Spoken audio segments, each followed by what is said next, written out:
ભાજપના રાષ્ટ્રીય ઉપાધ્યક્ષ તરીકે વર્ષાબેન દોશીની વરણી કરવામાં આવી છે। વર્ષાબેન દોશીના નિવાસસ્થાને લોકોએ અભિનંદન પાઠવ્યા।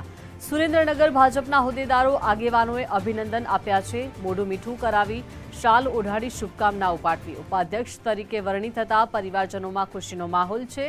ભાજપ સંગઠનને વધુ મજબૂત બનાવવાનો વિશ્વાસ વર્ષાબેને વ્યક્ત કર્યો।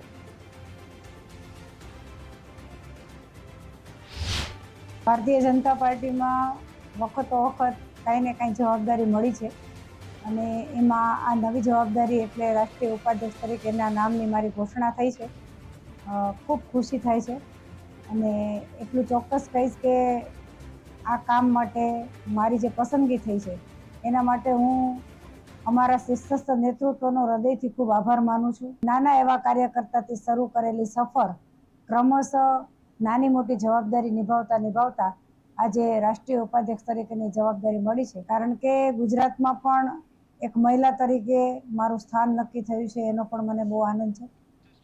સુરેન્દ્રનગરની તો હું કાર્યકર્તા છું, સુરેન્દ્રનગરની જ વતની છું, એટલે સ્વાભાવિક છે કે આખા જિલ્લાને મારા આ નામની ઘોષણાથી ખૂબ જ આનંદ થયો હોય।